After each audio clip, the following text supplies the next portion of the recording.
Tere jälle! Täna alustame siis toitumise põhitõdedega ja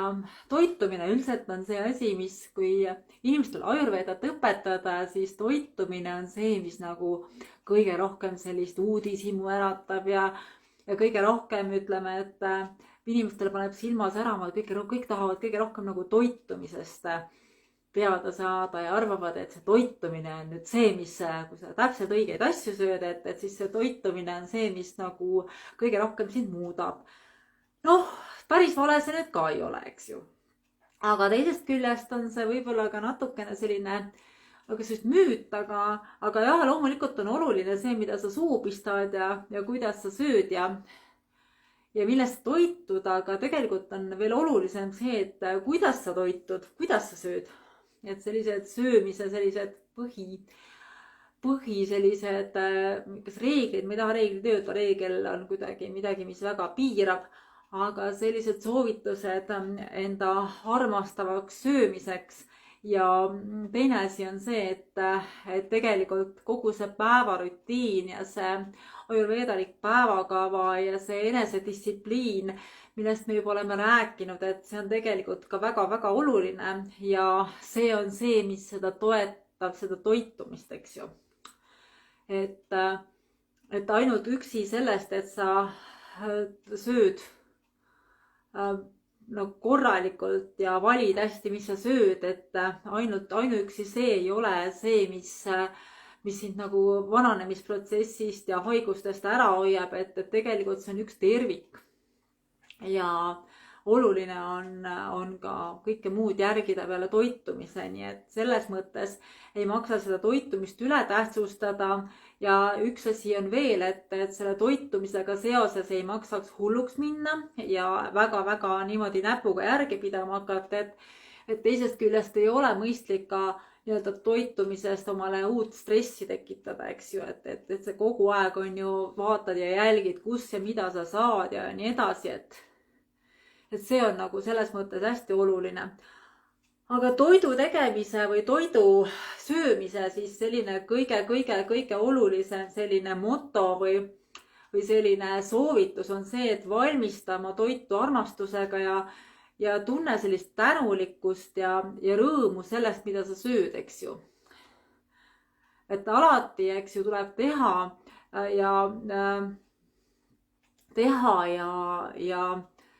ja nii-öelda toitu süüa ikka alati rahulikus õhkkondas, et alati tuleb seda vältida nagu söömist siis, kui su meelerahu on häiritud. Et tegelikult võiks nagu söömiseks ikkagi võtta spetsiaalset aja, et söömise ajal ei peaks nagu olema sul kõrval mingisuguseid ekraane. Samal ajal ei oleks vaja lugeda või chattida või et see söömise aeg on see, kui sa nagu naudid seda, mida loodus on sulle andnud,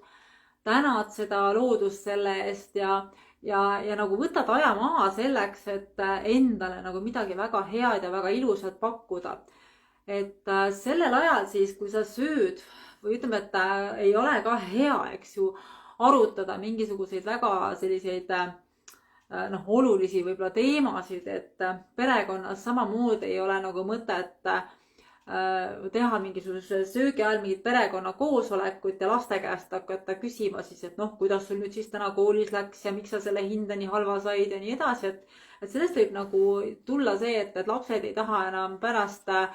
söögilauda sinuga koos istuda, et tegelikult toiduaeg või söögiaeg on see, mida sa peaksid nagu võtma nagu aega sinu enda jaoks ja see on aeg, millal pere saab näiteks koos süüa, see on selline üldine armastuse ja rahu ja see on selline rituaal, eks ju. Et järgmisena võiks siis järgida sellist teadmist või reeglit, et söö alati istudes ja siis, kui sul on nälg. Et tegelikult lihtsalt niisama selleks, et on tore süüa, ei maksa süüa, eks ju.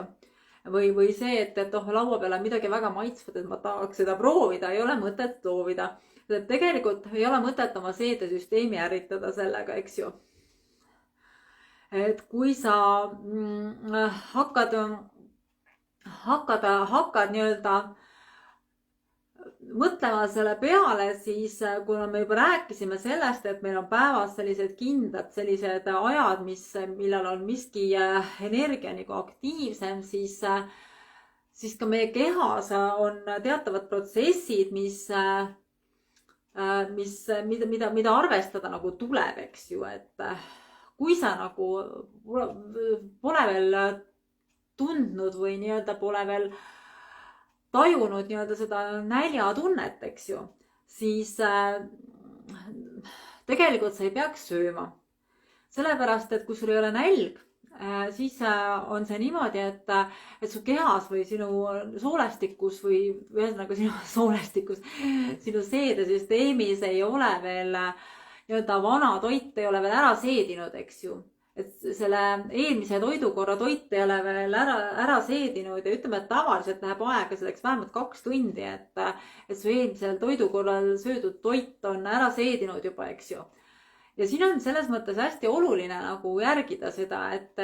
kui sa nagu sööd seda uue toidu peale, siis see vana toidu seedimisprotsess nagu peatub ja siis ta hakkab kohe tegelema see seedimine selle uue toidu seedimisega ja siis on kõik segamini nagu pudru ja kapsad ja siis sellest vanast toidust siis hakkab ta tulema nagu nii-öelda välja mingisugused mürkained või mida iganes, et mis ladestuvad siis organismi, eks ju. Siis sa peaksid vältima siis söömast nagu jääkülma toitu või üldsegi külma toitu, sellepärast et seedimine on nagu meil seotud hästi tugevasti tuleenergiaga ja kui sa jood sinna peale nagu külma vett, et siis sinu seedimise hästi palju peatab. Et külma vee joomine on täpselt sama asi, kui sa nagu võtaksid nagu suure kruusitäie külma vette, viskaksid selle lõkkesse või küünla peale, siis käib üks suur svush ja midagi enam ei toimu. Ja täpselt samamoodi sa ei tohiks ka külma vett juua toidu kõrvale. Hästi paljudel inimestel on see kombeks ja üldsegi kraanist vett võtta, et tihti ma olen näinud kuskil restoranides või siis olen näinud kuskil mida iganes söögikohtades või isegi väikelaste emad õpetavad lapsele, et kuule, kas sa tahad söögi kõrvale vett juua, aga tegelikult söögi kõrvale ei ole vaja vett juua. Et siis sa võid juua tõesti ainult kuuma vett ja kuuma vett süüa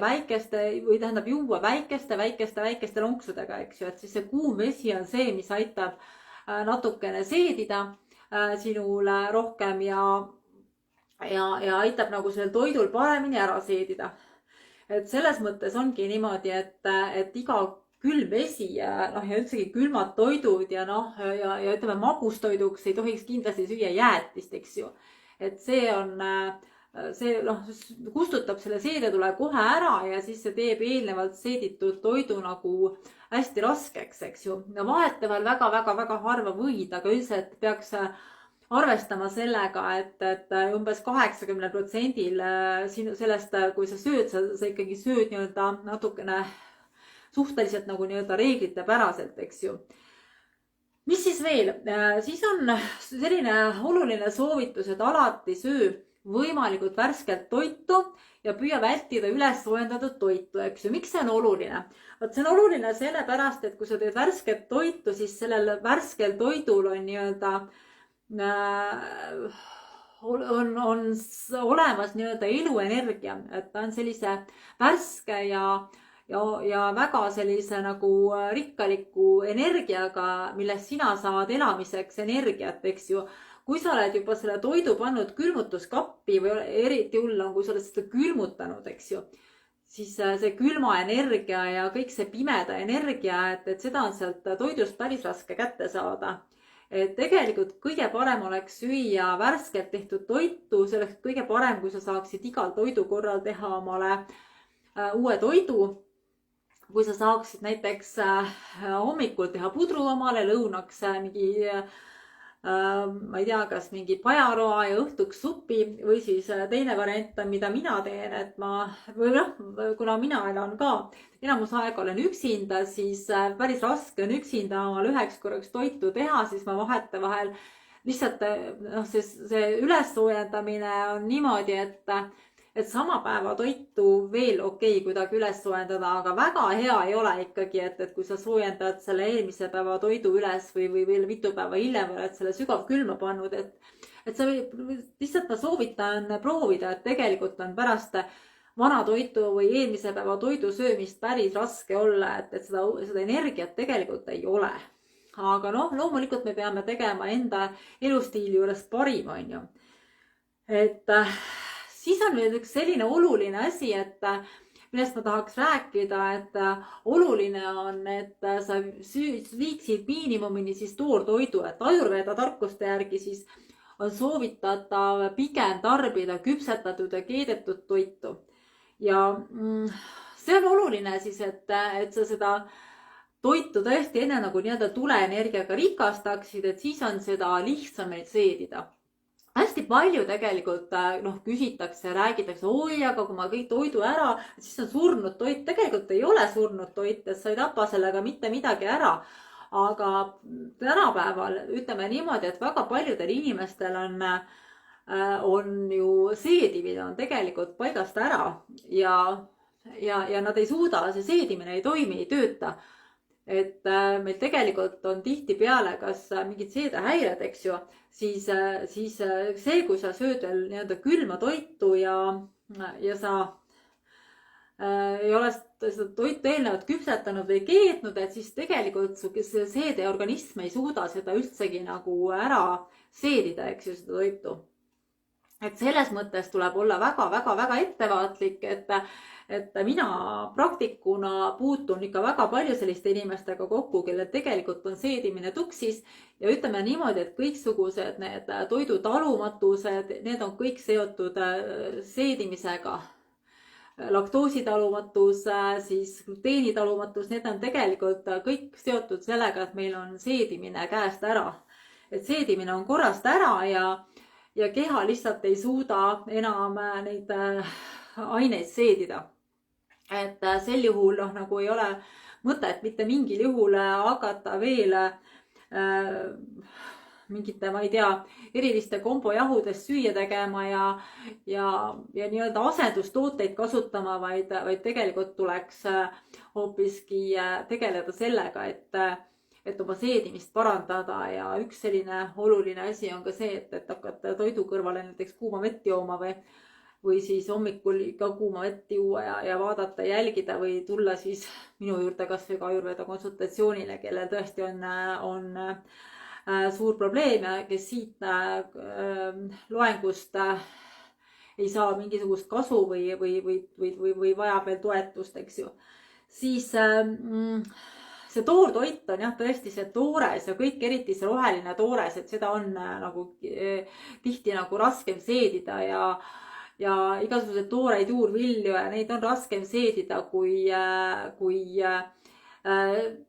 külma toitu ja tegelikult need toored tasub siis ikkagi ka kuidagi soojast panni pealt või kuskilt läbi lasta, eks ju, vürtsidega natukene. Siis ja vürtside kasutamine loomulikult, et vürtse tasub kasutada, soojendavaid vürtse, eks ju, ingverit, kaneeli, kardemoni, nelki, ka koriandrit, eks ju, koriander on küll jahutav, aga tasub kasutada ka vürtsköömneid, eks ju. Siis kurkumit kindlasti kasutada ja kõiki need vürtsid on pipart, eks ju, kindlasti. Ja kõiki neid vürtse, eks ju, soovitatakse ikkagi kasutada sellepärast, et oma seedetuld üleval hoida, aga vürtsidega ei tasuks siis liialdada, et vürtsid annavad tegelikult maitset lihtsalt ja soodustavad seedimist, et siis seda tuleks ka veel muidugi tähele panna või nagu sellega tuleks ka arvestada, et tavaliselt me oleme harjunud piima sööma ja tarbima kui jooki, aga tegelikult piim ei ole jook, et piim on toit, eks ju. Ja piimast räägime ka ühel loengul eraldi, aga tegelikult piima ei tohiks kindlasti toidu kõrvale juua. Et see on hästi oluline. Ja tõesti, teda oleks tarbida tõesti eraldi või siis eranditult ainult mõne magusa toidu kõrvale või siis ta sobib ka tegelikult teraviljadega. aga piimana siis piim võiks olla siis pigem nagu toorpiim ja seda me siis tarbime ainult kuumutatult ja vürtsidega, on ju. Et toorpiima, et kindlasti mitte poepiima. Aga siis piimaga jah, olge ettevaatlikud, et Ayurvedas on piim väga oluline toiduaine, aga samas ütleme, et piima tarbimine sobib väga vähestele ja väga üksikutele inimestele, et piimatooted on ka kõik täiesti erineva toimega ja nii edasi, eks ju. Siis, mis ma veel tahtsin öelda, et kui sa lähed turule või kuskile oma toitu ostma või poodi lähed toitu ostma, siis vaata seda kindlasti, et sa sööksid võimalikult vähe selliseid toiduaineid, mis on konserveeritud, mis on kuskil pakendatud, et see toit peaks olema võimalikult värske. Ja tegelikult on hea ka jälgida, et see toit, mida sa sööd, oleks võimalikult hooajaline, ökoloogiliselt puhas, kohalik, et mida rohkem sa sööd meie kohalikku eestimaist toitu, et Ayurvedas öeldakse nõnda, et see toit, mis sind kõige paremini toetab, eks ju, et see toit on siis nii-öelda, et see toit, mis sind nagu kõige paremini toetab, eks ju, et see on nagu tegelikult pärineb sinust mingisugune 80–90 kraadi raadiuses. Ja kui sa nagu sööd midagi sellist, mis on pärit kaugemalt, et siis tegelikult peaks juba hakkama vaikselt lisama juurde vürtse. Et siis sulle on tarvis selle toidu seedimise jaoks ka kasutada mingisugust sellist nagu lisaressurssi või midagi sellist, eks ju. Et see on nagu hästi oluline seda märgata ja tähele panna, eks ju. Igal juhul selles mõttes, et nüüd sa kindlasti hakkad mulle vastu vaidlema, oi, aga meil ei olegi siin talvel midagi tarbida ja mis me siis üldse sööme, aga tegelikult ütleme niimoodi, et eriti mis puudutab talveperioodi, eks ju, et talvel me üldsegi peaksime vähem sööma ja vähem tarbima ja meil on üldsegi natukene on siin see elu on paigast ära läinud, et tegelikult see on nagu tagurpidi nagu natukene läinud, et sellise aastaaegade toetuse, kui me seda vaatame, et siis on niimoodi, et meil tegelikult meid peaks nii-öelda toetama just pigem see, kui sa suvel teed rohkem tööd ja talvel puhkad, et talv on tegelikult siuke rahu ja vaikuse endasse sissevaatamise aeg ja talvel tegelikult me ei peaks üldsegi väga palju tööd tegema ja siis me talvel ka samamoodi sööme vähem, aga paraku on muidugi jah, talvel me sööme. See seedetuli on meil isegi talvel suht okei, vaata, aga talvel just nagu isegi me võime süüa rohkem nagu, mis me sellist turvalisust pakuvad, natukene raskemaid toitusid võib-olla ja külmaperioodil võib-olla natukene liha oma toidusse lisama ja natukene nagu võib-olla oma toidusse lisama ka piima, eks ju, aga suvel tegelikult väga ei ole vaja seda, eks ju, et pigem nagu just talveperioodil aga selles mõttes nagu jällegi talvel meil ei olegi vaja iseenesest väga suurt erinevat toiduvalikut, et see, mis meie loodus meile pakub, tegelikult me saame siit kõik kätte, eks ju. Rannarahvas võib natukene kala süüa ja seda ka, et tegelikult Ayurveda päris nagu 100% ei välista nagu, et arvatakse, et Ayurveda toitumine on vegan toitumine. Ei, vegan toitumine see kohe kindlasti ei ole. Ma võin isegi öelda, et mina aeg-ajalt söön ka kanaliha, sest ma olen hakanud tundma, et kui ma söön ainult taimset toitu, siis ma lähen väga kergesti lendu, ma söön piimatooteid aeg-ajalt tarbin, muna tarbin aeg-ajalt, kala aeg-ajalt, väga-väga harva ka veiseliha, aga tõesti väga harva, mõned korrad aastas. Et suuremas osas muidugi 80% ma söön taimetoitu, aga mõnikord nädalas korra võib-olla või paar korda, ütleme, et kui ma võtan ikkagi piimatooted, munad ka, et siis 2-3 korda nädalas ma kindlasti lisan omale mingit loomset valku ka ja seda loomset valku meil on tegelikult ka kehas vaja, eks ju, et me ei saa nagu ja kui sa liha ei söö, siis sa pead arvestama, et sa pead kindlasti sinna juurde võtma siis ka tegelikult mingisugust kas mingit kohupiima või kodujuustu või siis oma toidu kõrvale või ise tegema juustu või siis sa pead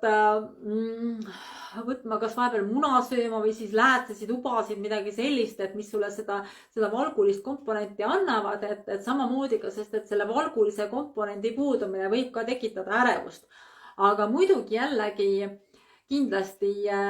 läätselistele tuleb lisada üks selline väga hea ürts on asafoetida, mida võiks läätselistele lisada ja veel ka ütleme, et vürtsköömneid ja kurkumit ja ajovan on ka üks selline vürts, mida võiks kasutada. Mina ise väga-väga harva olen seda kasutanud ja ma ei tea, kas mul praegu kodus sedagi on, aga ajovani soovitatakse muidugi ka läätsedele, mis annab sellise väga huvitava maitse. Et see siis, ingver ka kindlasti, eks ju, siis mis veel? Et sinu toidus, sa pead jälgima seda, eks ju, et sinu toidus oleks siis esindatud kõik 6 maitset. Magus, hapu, soolane, mõru, kootav ja terav, eks ju. Et näiteks magusad maitsed, kõik erinevad puuviljad on magusad, siis magusad on meil kõik riisid, porgandid, eks ju, selles mõttes, et magus ei ole ainult mitte suhkur, eks ju, ja suhkur on see, mida tegelikult ütleme, et päris suhkrut, seda valget suhkrut tegelikult võiks ikkagi ka vältida, eks ju. Et see on nagu hästi oluline, et sa sööksid võimalikult naturaalselt, et mina suhkru asemel kasutan nagu kas kookossuhkrut või siis mõnikord küpsetiste tegemiseks ka lihtsalt seda naturaalset orgaanilist rafineerimata seda pruuni suhkrut või ta on selline halli värvi pigem, et küpsetamisel kasutan ka seda või mõnikord kasutan ka väga hea asi on vahtrasiirup, mida ma kasutan, mida mulle meeldib mingite magustoitude juurde nii tihti, kui ma neid niivõrd harva või tihti, kui ma neid teen, eks ju. Ja ütleme, et seda suhkrut tuleb ka vaadata, mis on nagu sinu jaoks, mitte sinu jaoks, vaid üldsegi, mis on nagu toetav ja tervist toetav või siis mett kasutada, eks ju. Aga ütleme niimoodi siis, et magusat me ei saa ainult mitte suhkrust, eks ju, vaid magusat me väga paljudel juurviljadel, väga paljudel teraviljadel on magus maitse tegelikult. Hapu on selline asi, millega üle pingutada võib-olla ei maksa, et hapu on see, mis tekitab kehas põletikke ja hapuga tuleb nagu ettevaatlik olla, et aeg-ajalt ütleme, et neid selliseid hapendatud toiduaineid on okei tarbida, aga soolasega muidugi ka ei maksa üle pingutada, eks ju, aga teravat ja kootavad, teravat sa saad vürtsidega, kootava on, mis kootav, eks ju, küsitakse mu käest ka, mis on kootav, et kootav on siis need igasugused arooniad ja kapsalised on kootavad ja mis veel on kootavad, pihlakad, arooniad, eks ju. Kui banaan on toores, siis ta on kootav, hurmaa on toores, natukene ei ole veel valmis, siis ta on kootav, eks ju. Nii, et siis järgmisena on oluline ka ära mainida seda, et umbes 1/4 või 1/3 või 1/4 tuleb maost jätta alati tühjaks, kui sa sööd.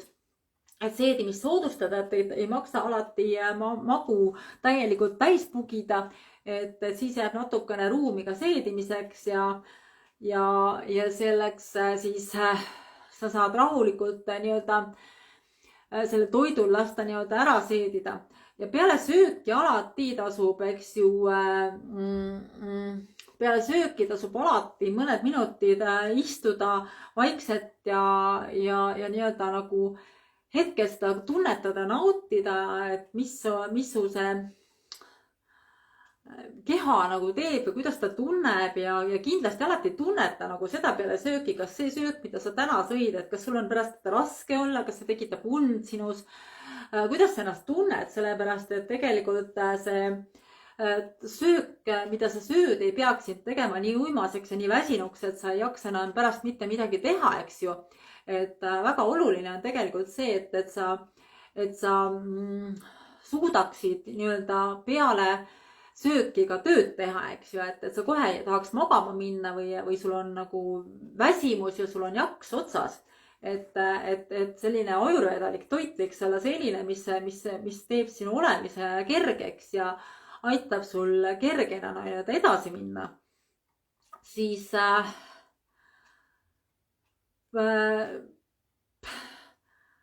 see on nagu hästi oluline, eks ju, et just vaadata ja jälgida ja tegelikult on oluline, et sa naudiksid nagu tegelikult kõike seda, mida sa sööd. Ja kui sa oled juba valinud midagi süüa, siis sa naudid seda ja siis sa ei mõtle kogu aeg selle peale, see toit läheb mind paksuks ja mul on nii paha olla ja see toit ei ole minu jaoks hea ja äkki ma nagu siis tunnen ennast pärast halvasti või mida iganes, eks ju, et siis see on nagu see asi, mille peale nagu ei ole mõtet oma aega, energiat raisata, et kõik see, mida sa endale nii-öelda ette heidad, et see ka tuleb, et pigem juba, kui sa oled oled otsustanud patustada täna mingisugust vanaema koobimaa kooki süüa, siis söö seda naudinguga ja tänuga ja armastusega, et siis see on ka sinule panustav ja sinule nii-öelda toetav, eks ju, see, mida sa sööd, on ju. Ja muidugi selles mõttes, et ma tahtsin veel natukene rääkida puuviljadest, eks ju, et tegelikult kõik need puuviljad, mida me siin pidevalt sööme, ostame poest, ma saan aru, vahetevahel nagu tahaks midagi head ja siis on ka okei neid süüa, neid puuvilju. Aga üldiselt on niimoodi, et need välismaised puuviljad, mis meil siin lettidel on, et ega nad nagu oluliselt meile midagi väga juurde ei anna. Et enamasti nad on kõik nii-öelda toorelt korjatud, nad annavad meie meel tahab, eks ju, või nii-öelda meie mõistus tahab neid hirmsasti, et need on nii head, ma tahaks neid, on ju. Aga selles mõttes nagu, ega nad nagu energeetiliselt meile midagi juurde ei anna, et me siin Ayurvedas ikkagi räägime ka toidu energeetikast, on ju. Et selles mõttes, et kui sa nagu sest et nad on tavaliselt ära korjatud juba toorelt, eks ju, siis nad ei ole tegelikult saanud seda täielikku sellist päikese praana energiat, siis nad ei ole, on kuskil, ma ei tea, kus koha peal järelvalmivad, eks ju, ja lisaks ei ole nad meil kodumaised ja nad ei ole värsket nii-öelda päikese käes valminud, et kui nad on värsket päikese käes valminud, siis vili on valmis siis, kui ta põhimõtteliselt ise nii-öelda maha kukub, siis on vili valmis ja siis oled sa valmis teda sööma, et see järele valmimine on hoopis teistsugune protsess ja see tegelikult ei anna meie kehale, see on ebaloomulik, eks ju, et Ayurvedas me peame vaatama, et see meie toit oleks võimalikult naturaalne, võimalikult vähe töödeldud, tööstuslikult töödeldud, külmutamine on ka see, mis, eks ju, tegelikult kui see toidu struktuur on niivõrd palju nii-öelda muutunud selle külmutamise, kui sa selle toidu ülesse sulatad, siis tihtipeale näiteks puuviljad ja marjad, nad muutuvad selliseks lötsaks, aga meie keha ei tunne enam ära seda toitu, et ei saa aru, mis asi see on, et mida sa talle pakud, et tema jaoks on see võõras, et keha tahab ikkagi võimalikult sellist toitu, mis on mis on nagu loodusest pärinev, eks ju, et nagu selline, nagu ta loodus on ja tegelikult marjad ja need on ikkagi, et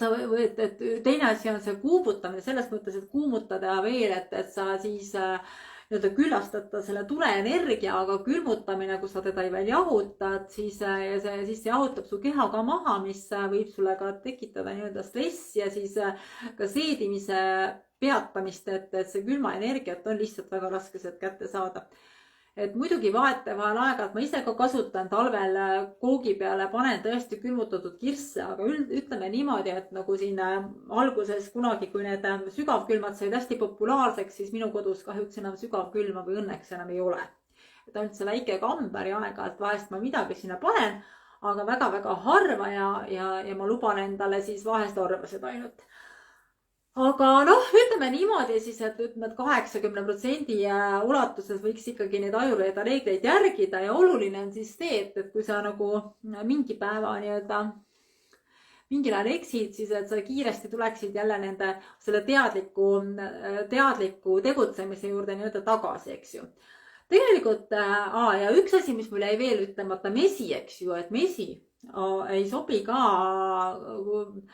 toidu valmistamiseks, et mesi on tõesti lihtsalt selleks, et sa võtad ampsu või siis paned ta mõne magustoidu peale. Et tegelikult mett ei tohiks tarbida kuumalt ja kuumutada, sellepärast, et kui ta on üle kehatemperatuuri mesi, on juba see, mis hakkab su kehas nii-öelda mürke tekitama. Ja ta tekitab mürke mitte see, et ta on ise kuidagi väga toksiline, vaid mesi muutub selliseks kleepuvaks massiks, mis siis jääb su soolseinte külge kinni ja takistab siis toitainete imendumist ja teda on sealt soolseinte küljest nagu kitti nagu väga keeruline kätte saada. Et selles mõttes mett ei tohiks kuumutada toidu sisse panna ja mesi peaks olema siis nii-öelda sul igal juhul eraldi. Igal juhul lõpetuseks ütlen ma sulle seda, et põhiline, mida järgi, on see, et sinu toit võiks olla ökoloogiliselt puhas, hooajaline ja võimalikult kohalik ja värskelt valmistatud toit. Et alati nagu seda nagu pea silmas ja naudi kõike, mida sa oled valinud süüa. Igal juhul alati valmista toitu armastusega, tänutundega, tunne rõõmu sellest, mida sa sööd. Ja lihtsalt tee kõike võimalikult naturaalsel moel, kasuta võimalikult vähe igasuguseid elektrilisi masinaid, tee kõike oma kätega, oma südamega ja oma armastusega. Ja kui sa nõnda teed, siis on see juba suur samm sellest, millist toitu sa oma perele, oma lähedastele pakud. Peaasi on see, et sa suudad endale, oma perele pakkuda toitu armastusega. Aitäh sulle ja peatse kohtumise!